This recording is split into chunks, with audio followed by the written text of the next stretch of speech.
Personne de nous ne voudrait être oublié. On fait partie d'une société, d'un mouvement social. Et que les gens viennent nous voir pour nous dire qu'on est encore partie prenante de cette famille qui est la nôtre. De l'entendre est apaisant et il nous raccroche chaque jour au dehors. Pour lui ou elle qui vient vivre ici, là, c'est sa dernière maison. Puis bien souvent, un enfant arrive, bien, il est où mon parent, dans quelle chambre, il est dans quel coin? Il ne sait pas où ce qu'il vit, puis dans quoi il vit. Parce que souvent, les parents vont dire « c'est à cause de lui que je suis placée dans les centres d'hébergement », mais ils ne savent pas tout, ils ne se souviennent pas du contexte, ils n'étaient plus capables d'être autonomes à la maison. Fait que souvent, l'enfant va se reprocher de l'avoir amené au centre d'hébergement. Je me sens impuissante face à ça. Puis je me culpabilise pas parce que je pouvais pas le garder. Mais je me dis qu'il faut être réaliste. Faut pas faire l'autruche, là. Faut pas penser qu'il va revenir, qu'il va avoir des jours meilleurs. Notre fille a tombé malade il y a 22 ans. Fait qu'on a toujours eu soin d'elle, puis on ne l'a jamais laissée de côté. On a toujours, par amour aussi, avec tout ce qui nous est arrivé, là. On est comme, dans ça, on est comme les parrains, il faut être présent. Faut pas les laisser de côté par rapport qu'ils sont malades. Faut être là pour les aider, surtout à passer au travers. J'ai eu beaucoup de misère. Les premiers temps, là, je peux te dire que je venais, mais je rentrais de reculons. Puis, j'aimais pas ça, parce que je me disais, qu'est-ce que ça me donne? Elle se souvient même pas de moi. C'est difficile émotionnellement, là. Moi-même, je viens, puis je pars en pleurant. Souvent. Au-delà de le handicap, c'est une personne humaine. C'est une personne humaine qui a besoin de contact. Oui, au début, on est peut-être gêné. On est gêné des fois quand on voit juste quelqu'un qui est en chaise roulante à l'épicerie. Mais ça nous amène à passer au-delà de ça, pour pas voir la chaise, mais pour voir la personne qui est dans la chaise.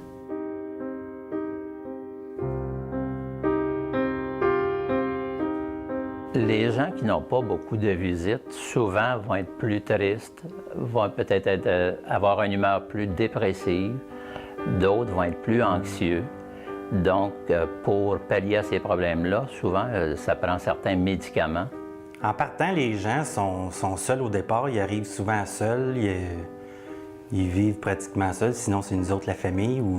Mais il faut penser qu'ils viennent vivre ici, sauf que c'est pas une vie de famille ici, c'est une vie, on travaille, donc on n'est pas dans l'intimité de la vie privée, là.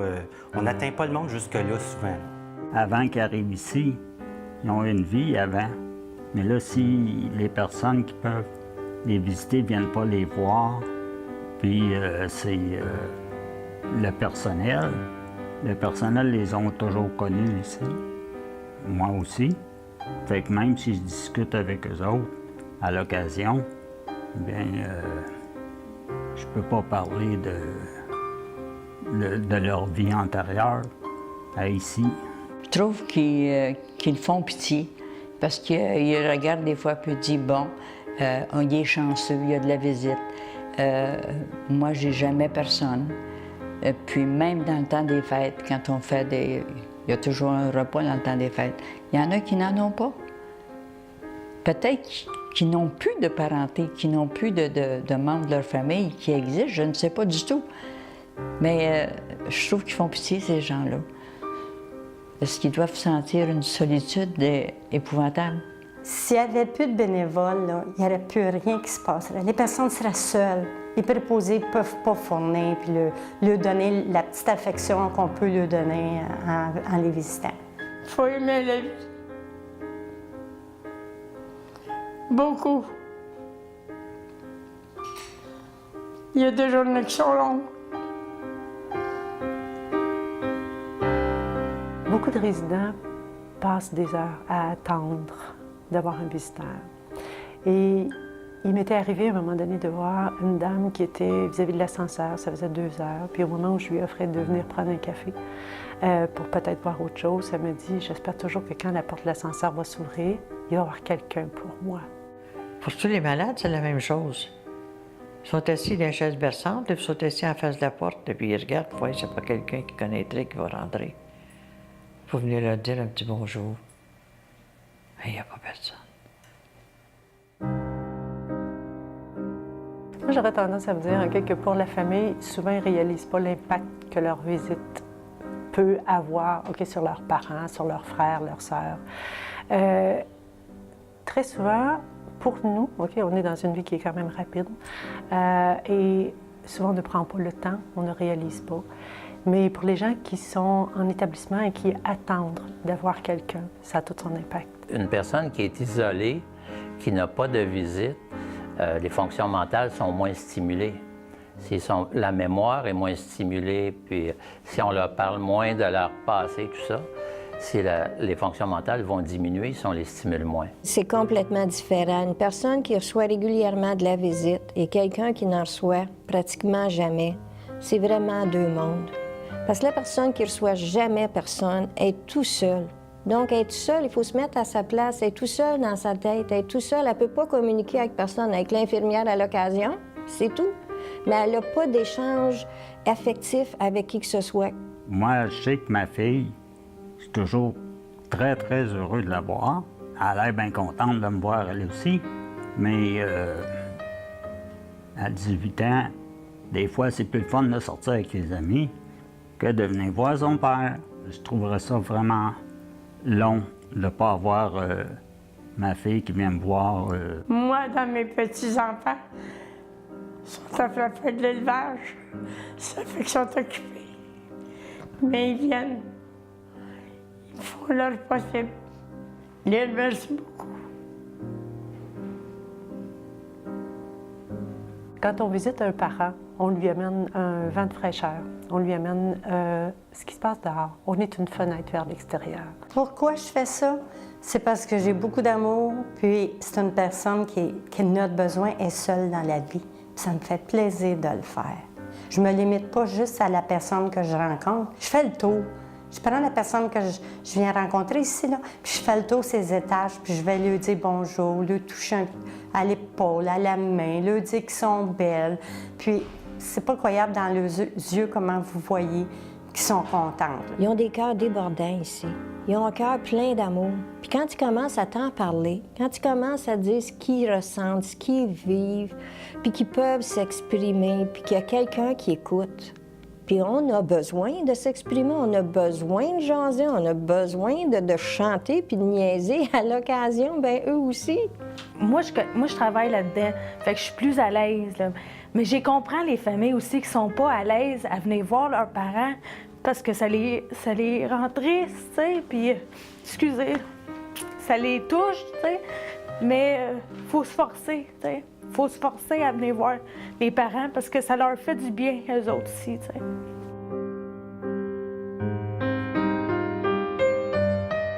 Je lui demandais de venir, puis il y avait toutes sortes d'excuses.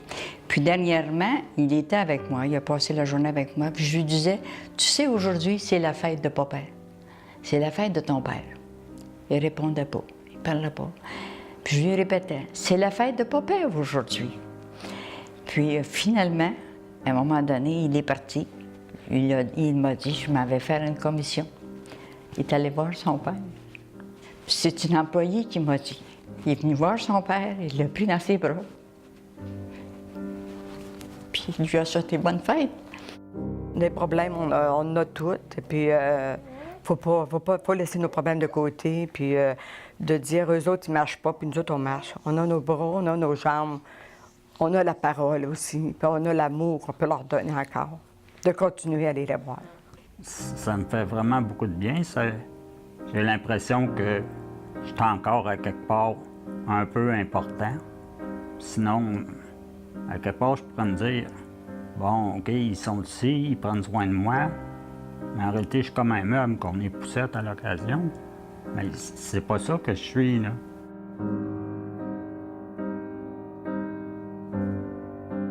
L'Alzheimer ou la démence, c'est une maladie difficile à accepter par les familles parce que les gens perdent toutes leurs fonctions graduellement et souvent les enfants qui viennent visiter leurs parents, les parents deviennent un peu comme leurs enfants Et émotivement, c'est très difficile à accepter pour les proches. Au point qu'on est rendu aujourd'hui, je ne sais même plus si je suis son garçon, son père, son frère, je ne sais pas. Mais ça n'a pas d'importance, ça. Quand j'y vais, je sais qu'elle est contente de me voir. Beaucoup de gens ne sont pas capables de réagir au stimuli qui est un visiteur de façon claire et franche, ce qui fait que les familles ont comme l'impression que leur visite n'a pas toute son importance. Mais il y a un geste, il y a un tressaillement, il y a un sourire qui va se faire, il y a un apaisement de la personne parce que les siens sont là. Il y a des fois qui ont des moments qui sont très lucides. Hein? Fait qu'à ce moment-là, ces gens-là, là, s'il n'y a jamais personne qui va les voir ou quoi que ce soit, comment je sais pas, je sais pas qu'est-ce que ça serait, c'est quoi leur réaction, mais je peux te dire qu'il y en a qui souffrent beaucoup de ça. Pour l'Alzheimer, il faut tenir ça dans notre tête, là, que c'est la dernière sorte de mémoire qui part, là, c'est l'affectif. Puis l'affection, tu l'apprends avec ta famille en premier, fait que je peux pas croire que le monde, ils viennent pas visiter leur famille parce qu'ils ont l'Alzheimer, ils s'en souviendront pas. C'est pas vrai, ça, parce qu'il y a tout le temps quelque chose qui reste, puis ils n'ont besoin, tu sais. Wouhou, là, ça me touche, ça, moi. On peut toujours rejoindre les gens, d'aussi loin qu'ils soient. Ne serait-ce que mettre notre main sur la leur, puis dire « Je suis avec vous pour 5 minutes. Je viens passer un petit peu de temps. On va avoir une accalmie. » Personne ne veut se sentir seul au milieu du monde. On est en pleine autonomie dans la 30, 40, cinquantaine, soixantaine, mais après ça, on devient un déclin qu'on redevient les enfants de nos enfants. Donc, c'est aux enfants à prendre les guides de la suite. Sauf que c'est pas tout le monde qui a compris ça. Les familles qui viennent pas souvent, ce qu'on peut leur offrir comme possibilité, que c'est souvent leur premier contact qui reviennent, c'est juste dans le fond d'aller avec eux, puis d'engager la conversation, puis là, ils voient sur quoi qu'on parle, les sujets qu'on peut parler avec eux, puis tranquillement, on leur laisse la place, puis là, c'est eux qui posent les questions par la suite. Fait que là, à ce moment-là, on demande à la personne, est à l'aise avec quoi? Est-ce qu'elle est à l'aise à jouer avec ses parents à un jeu quelconque? Est-ce qu'elle est juste à l'aise de parler ou simplement de le promener dans le corridor? Ça donne l'occasion aussi aux familles de se parler entre eux autres. Parce que de temps en temps, il y a des familles qui sentent que leur mère ou leur père sont tout seuls dans ce beau monde-là. Mais là, quand ils se rendent compte que la famille d'à côté, ils vivent la même problématique. Quand on vient rencontrer notre parent, ce sont les émotions qui sont toutes là. C'est tout le vécu personnel qu'on a avec notre parent. Mais quand on vient en tant que bénévole, on vient avec... Les émotions sont pas les mêmes quand on commence avec les gens, quand on commence à les connaître. Donc, le lien se fait. C'est comme ça que je peux dire que c'est une amitié qui se développe graduellement. Et c'est là qu'on peut voir vraiment les personnes en tant qu'individus avec tout leur potentiel. Ne pas savoir quoi faire, ne pas savoir quoi dire à une personne âgée, il y a toujours quelqu'un autour qui peut nous dire. On peut voir le chef d'unité qui va nous dire « Écoutez, avec votre mère, ce serait agréable si vous parliez de musique, parce qu'elle aimait ça beaucoup. Amenez un disque, venez écouter un disque avec elle. Venez avec le journal, dites-lui ce qui se passe dans la localité. » Vous pouvez juste arriver avec du parfum, le parfum qu'elle aimait, en mettre dans la chambre, la parfumer. Moi, j'utilise l'humour avec les résidents. Si une famille vient voir son parent, puis que je vois qu'il ça clique pas, là, je vais rentrer dans la chambre, je vais faire des jokes avec le résident, puis là, les autres, ils vont me regarder, ils vont dire « Ah, mon Dieu, ma mère... ou mon père, il embarque là-dedans, c'est le fun, mon Dieu, il me semble que je n'ai jamais vu de même. » Il faut absolument adopter une attitude positive parce que c'est avec ça qu'on va faire réagir de façon adéquate et positive le patient. Puis l'humour, là, j'utilise beaucoup ça avec les personnes atteintes d'Alzheimer parce que c'est là qu'on voit aussi qu'il y a une attention. Fait que c'est pas parce que tu as une atteinte cognitive que tu veux pas rire, là. Si le monsieur a de la misère à marcher, est un peu plus moins d'équilibre, là, bien là, on peut faire une petite blague là, en disant, mettons, « Oups, là, une dure veillée hier », puis le monsieur, il va accepter ça, puis ça va ça va tout le temps créer une réaction, tu sais, tout le temps créer une réaction. Puis avec cette réaction-là, bien, nous, on peut travailler, puis on peut aider le patient. C'est sûr que les gens qui viennent pas voir leurs parents parce qu'ils ont peur, ils n'aiment pas les voir comme ça, je pense qu'ils privent leurs parents d'un bon soutien et ils se privent aussi d'une belle rencontre. Parce que ceux qui viennent, c'est ceux qui peuvent retourner avoir de la peine, mais ils sont contents d'être venus puis de ce qu'ils ont fait pour leurs parents. Le parent, il attend juste ça, lui, que son gars ou sa fille vienne.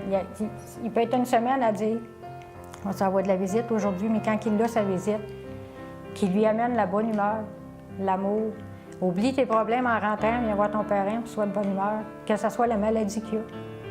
Mais ils ont besoin d'avoir du support, d'avoir de l'aide, d'avoir une visite qui peut venir leur jaser un peu de qu'est-ce qui se passe à la télévision. Oui, ils entendent des choses, ils entendent les nouvelles, que ce soit qu'ils entendent, puis ils ont besoin de communiquer. Ils ont besoin d'émettre leurs propres opinions, mais ils n'ont pas personne avec qui vraiment en parler. Je pourrais peut-être parler de ma situation que j'ai vécue avec ma grand-mère. Elle était malade, puis j'étais allée la voir la journée de son opération, puis je ne suis plus jamais retournée la voir parce que j'ai été traumatisée de qu'est-ce qu'elle était rendue versus qui j'ai connu. Puis elle est décédée 4-5 mois plus tard, puis je m'en suis jamais pardonnée de l'avoir abandonnée, comme on dit, tu sais, pas l'avoir été la voir, tu sais. Puis ce que je voudrais dire aux familles, c'est de profiter du temps qu'elles ont, même si est alitée la personne, même si on n'est pas sûr trop ça comprend ce qu'on lui dit. Eux, c'est certain qu'ils vont bénéficier de ça, c'est sûr. Tu peux pas avoir la famille que tu as élevée à tes côtés puis pas en bénéficier, c'est impossible. Moi-même, j'ai passé par là, puis on se rend compte, après que nos parents sont plus là, qu'est-ce qu'on aurait pu faire et aurait dû faire pour eux autres. Après ça, il est trop tard. Un message que j'ai le goût de dire aux familles, lâchez pas, venez les rencontrer, vos parents. Mettez-vous à la place d'eux autres, si c'est vous autres qui seriez placés là, comment vous aimeriez être visités et être rencontrés. Manquez pas, ils ont besoin d'amour, ils ont besoin de vous autres. Il faut qu'ils soient là pour leurs parents.